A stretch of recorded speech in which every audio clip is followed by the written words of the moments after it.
You all right? You awake over there? It's early So for you. I slept in my no, it's not early. I slept in my contacts last night. You slept in your contacts last night. Okay, good. It took me a second to realize what we were talking about there. Great. Welcome, everybody. Welcome back to our position profiles series. Today, we're going to be talking about the linebacker room, specifically one named after Michael Jordan, and that's the Mike linebacker. Is it accurate to say, Ian, that the Mike linebacker is based on the greatest basketball player of all time? No, I think it may predate him by a little bit. Maybe is it maybe from another Chicago athlete? I don't think so. So it's not Singletary even. It's not Singletary either. Wow. Although Okay. that was fitting. That What about so why would we call a linebacker a Mike linebacker? so you have your middle linebacker who lines in the middle with the other linebackers. Oh. You have your weak side linebacker who lines up the weak side of the formation, and then your strong side linebacker who lines up to the strong side of the formation if you're in a defense with three linebackers. And those names would be strong side would be Sam, weak would be Will, and middle would be Mike. Yeah, you shorten them to those names because I don't know why. Because it's fun.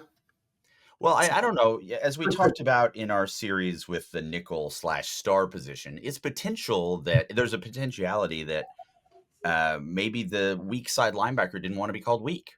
So they just went with Will. That's probably it. Okay, great. So great. We got a middle linebacker. Now, for the modern viewing audience here, who are some middle linebackers that played at the University of Texas? What names pop out so somebody can immediately associate and say, wow, that's the person that plays that position? Well, as we'll get into, that gets a little tricky because in modern nickel defense, where you only have two linebackers, positions become very, very similar. But Aaron Harris was the starting Mike linebacker on the national championship Texas team of 2005. In 2009, when they almost won the national championship, it was Roderick Muckleroy. Used to have a chant in the student section that me and my friends would do from the Rufio chant of the movie Hook. We go McElroy, McElroy, McElroy. Really sorry, I missed that. Yeah, it was a really dumb reference, but it was fun to do. Okay, great. The current middle linebacker of the Longhorns is Anthony Hill. If you're watching this in the future, Everybody's watching this in the future, Ian. There's nobody is watching this in the past. Thanks, LC. I'm just saying. I think you and I are a little spicy this morning. You slept in your contacts and I didn't sleep at all. So let's do it. Okay. So we're talking about Ant Hill specifically, and I want to get into exactly how PK wants to employ young Ant Hill, what he's really, really good at, what the middle linebacker position does in that nickel offense or defense rather. But before we do, let's hear from this week's sponsor. Hi, I want to tell you about Laura Baker. If you're looking for a new home in the 512 or even at this point, let's face it, 737 area code, there's only one number to call. That's Laura Baker at 512-784-0505.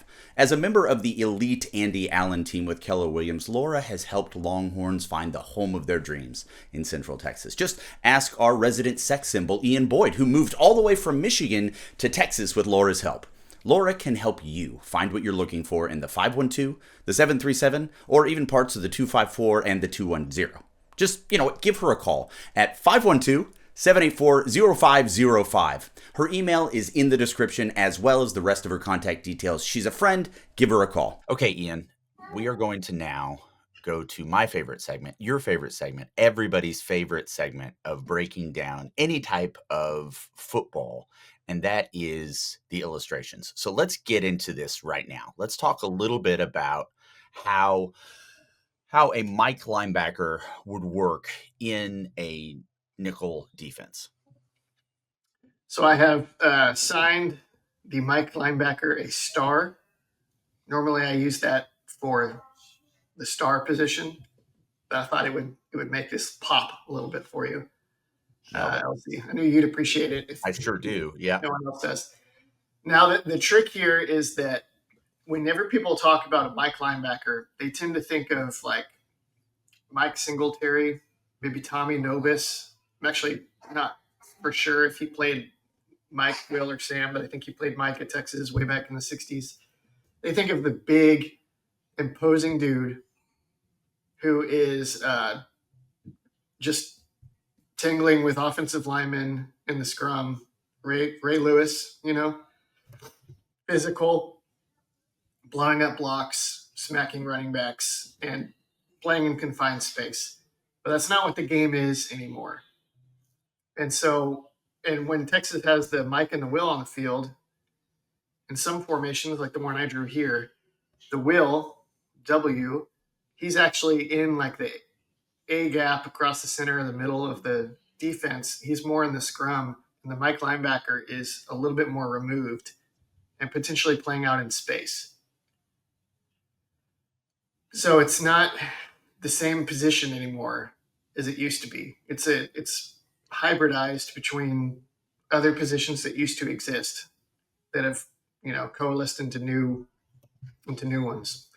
So as a result of that, when we talk about those traditional Mike linebackers, whether it's again going back into a Singletary or even a Ray Lewis, those gentlemen profiled a very specific way. Obviously, they're getting into the business at the line of scrimmage. What type of player now profiles to a Mike linebacker? What are some of the characteristics you're looking for? It's still great if they can be physical downhill players, but they need to be able to cover more space is the biggest thing. They need to be able to cover more space against the run and run sideline to sideline, as they like to say. They also need to be able to play out in space and coverage. So they need to be able to move laterally to match routes by inside receivers and not, give up easy leverage on quick throws. And that part is very different. Like you would never see old school linebackers like Tommy Nobis have to get out and chase little people in space. When Ant moved from his previous position to this Mike linebacker position, maybe help people understand where on the map was he prior to moving to that star position? He was the W the year before as a freshman. The W the Will is a very similar position, but the way Texas does it, the Will usually lines up so the ball right now is lined up where it would be on one hash mark.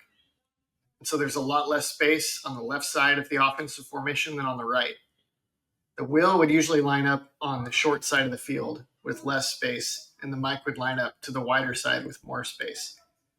Jalen Ford was really good in those spaces and coverage. People probably remember he had 4 or 5 picks in 2022, interceptions, because he was so good at dropping out and showing up unexpectedly where the quarterback was trying to throw.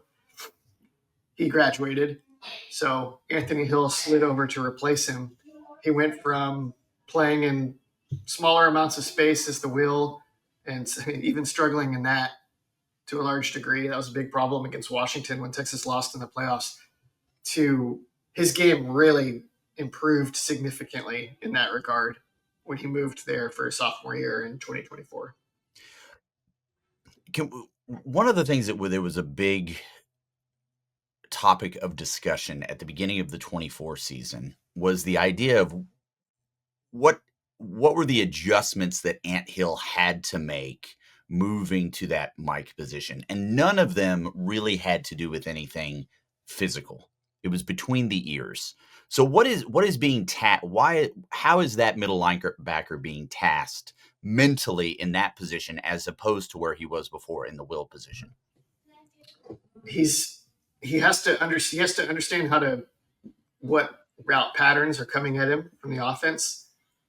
Like, it's one thing to be good at running with receivers and positioning yourself to take away their angles to get open, but that gets a lot easier if you recognize the specific patterns they're running and what they're trying to do, because then you can more efficiently move to deny the passing windows the quarterback is looking for.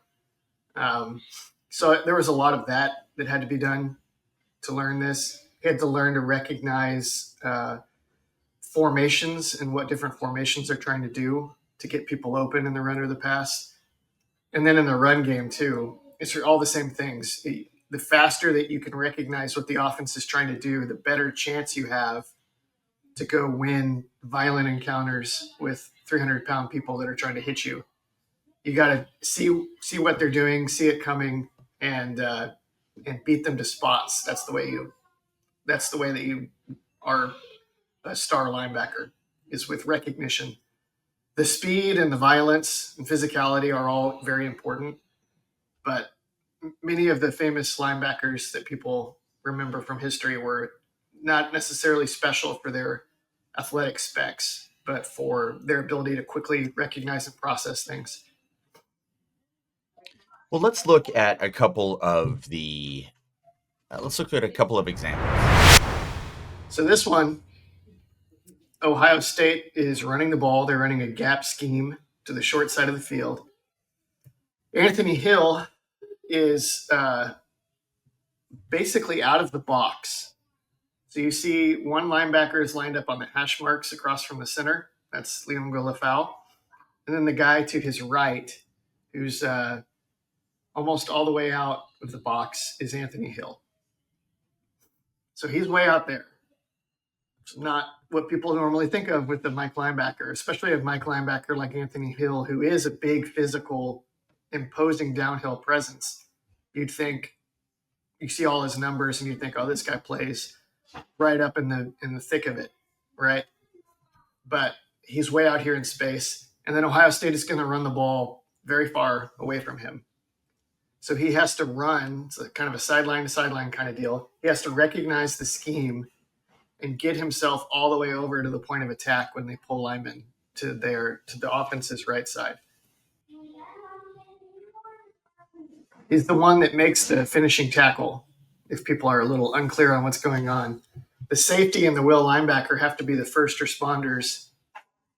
That's Michael Taff, another guy. So you wouldn't looking at him, you wouldn't think that this was often his job in the Texas defense, but it was. And Anthony Hill, he's almost like a safety here who's coming unblocked to clean up because he's so far away. That's sort of what spread offense and modern formations do to people, is that they take position like linebacker that used to be you're blowing up blocks. That's basically all you're doing too. Sometimes you're doing that, and sometimes you are playing like a safety, running in to make a tackle from the other side of the field. Let's take a look at another example. So this is another example against Ohio State, and it's another example where Ohio State's spread formation is requiring that Anthony Hill play in quite a bit of space. And he's going to have to cover this one. He's the linebacker who's behind the right defensive end, Ethan Burke. And he's the linebacker that's to the side of the three Ohio State receivers. Those guys three are all close together. So he's going to have to recognize the pattern that they're running and who's going to actually end up. When they're that close together, you know that they're doing that because maybe it's not the guy inside of you that you end up covering. Maybe he runs to the other side of the field and the guy on the outside is the guy that ends up in your zone. So he's got to see it, quickly process it, match up and deny passing windows. So quick recognition, quick feet, lots of agility required.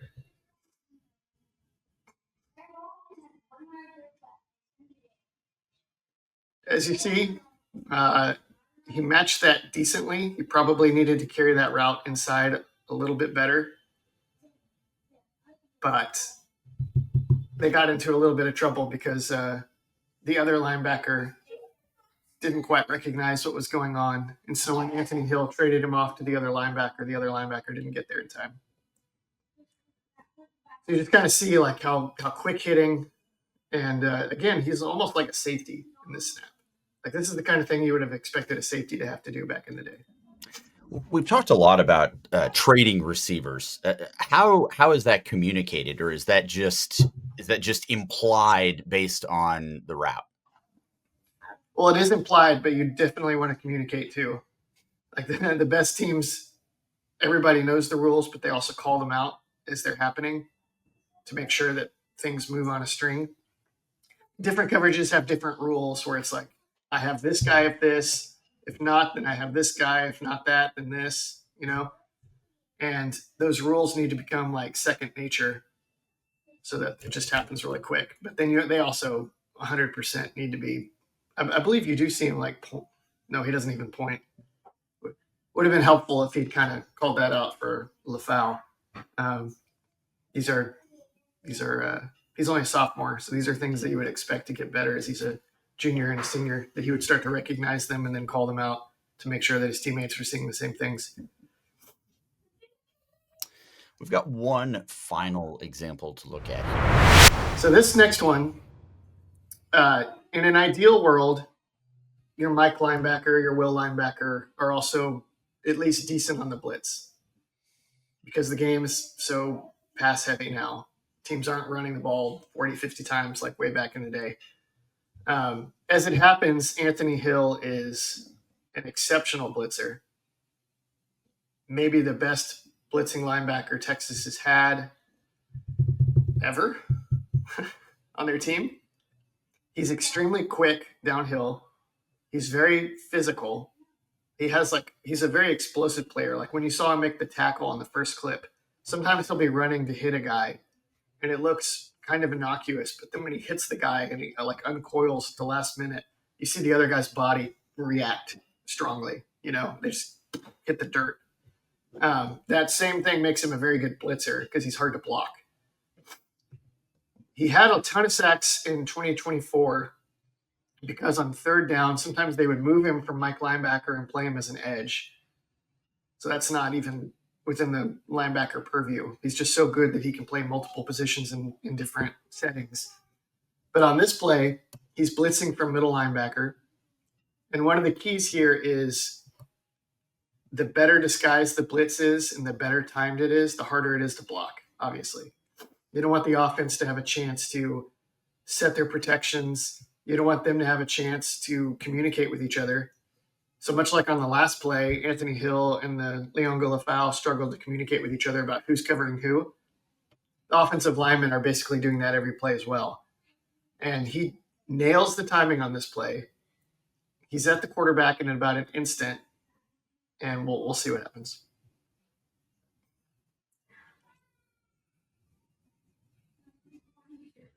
A successful play for the offense. Cade Klubnik beat the coverage with a quick throw into the space that Anthony Hill was vacating. The nickel is a little bit slow to cover that up on the inside slant.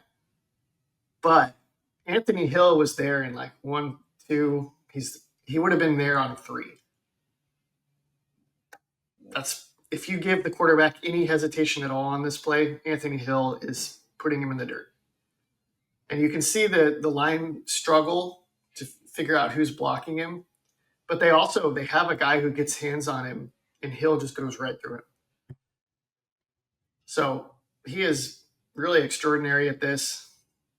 A little bit better coverage, and his sack total goes even higher. And it was very high last year.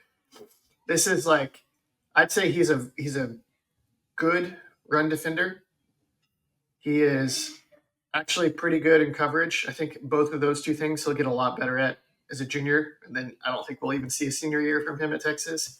But as a blitzer, he's already way beyond what you would even hope for from a Mike linebacker. Would you go so far as to say that Anthony Hill is the prototypical modern day Mike linebacker? And if not, what would he need to be, or what would he need to do to be that? That's a great question. I'm going to say yes. We've seen Texas recruit since I've covered Texas starting in like 2010. We've seen Texas recruit 30, 40 guys that they were hoping would be like this.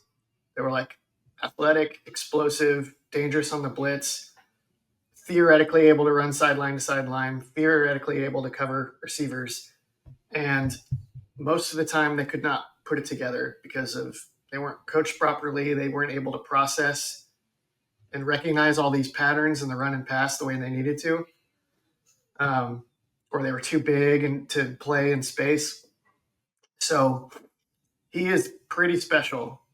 in that he has almost like your Ray Lewis type size. He's not as big as Ray Lewis, but he's a lot closer than most of the linebackers that are effective today. He's smart enough to see everything and recognize and play fast. And then he's also an explosive athlete. So there's a couple things like you might trade this or that trait he has for an upgrade here or there, but this is pretty much as good as it gets. There's a reason he was a 5-star. There's a reason he'll be 3 and out at Texas. That is the Mike linebacker position. We appreciate you joining us for these position profiles. Again, what we're trying to do is just raise the vocabulary of the fan base so you can enjoy the game even more than you already do. On behalf of young Ian and myself, thank you so much for being here, and join us at InsideTexas.com. Thanks so much. How old are you again, LC? I'm older than you.